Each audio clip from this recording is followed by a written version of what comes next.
Ito mga kaibigan, nakita nyo ang aming mga rhubarber. Talagang nag-frozen na sila. Kawawang kawawa naman.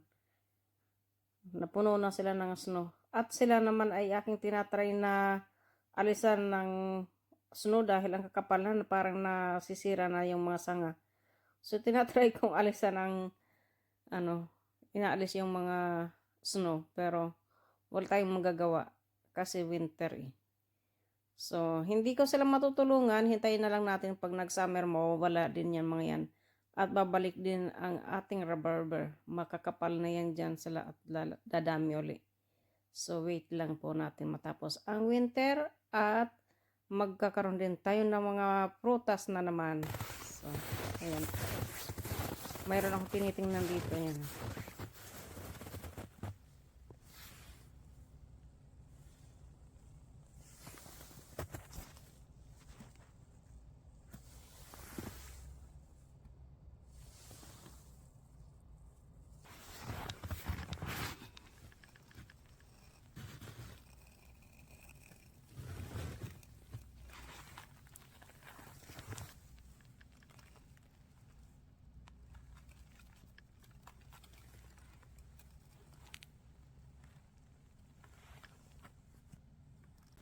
Ang lamig mga bish.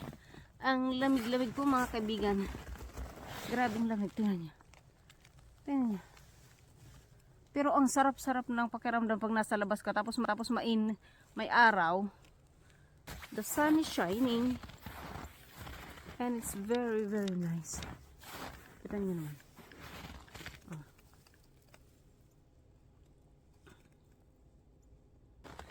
Yan mga kaibigan. Film lang tayo dito sa dito lang naman tayo sa dito lang tayo sa bakuran. Natakot kasi ako lumabas pag ganito, pag mag-isa lang kasi baka madulas ako. So mamaya na lang kami lalabas, maglakad-lakad kami mamaya ng boyfriend ko pagdating niya after work. So ayan, ayaw din niya kasi lumalabas ako mag-isa. Ang aming mga fruits, berries, ang aming mga berries frozen na sila. Kawawa naman ang aming mga berries. Ayan. Ang aming barbecuehan nag-frozen na. Ayan sa likod ko. Diba? Ang ganda. At ang aking mga tanim doon. Ayan yung aking tanim ng mga potato at saka strawberry. Nag-frozen na. Nag-frozen na. Dalawin natin. Dalawin natin ang aking taniman.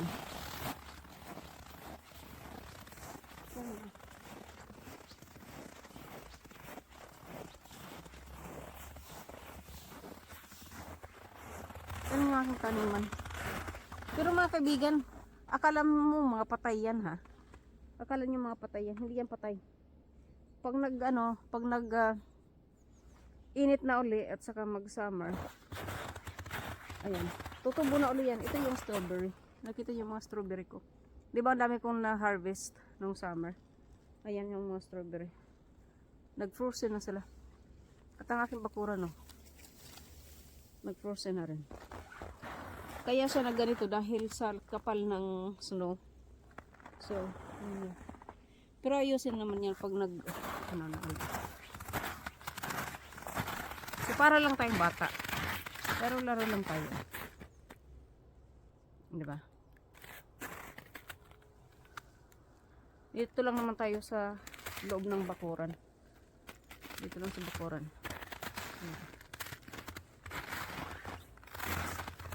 Dito tayo dito.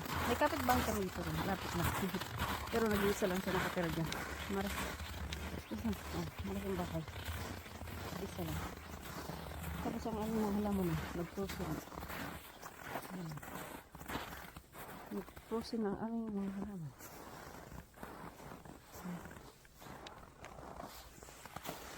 Magagandahan lang ako kasi magagandahan lang ako sa kanila dahil lalo na pag naririnig akong car. Ayan. Oo naman ang aming halaman. Ano to? Ay, hindi yan siya patay. Nabubuhay din yung tunod. Ang aming apple. Ang aming mga apple, peron.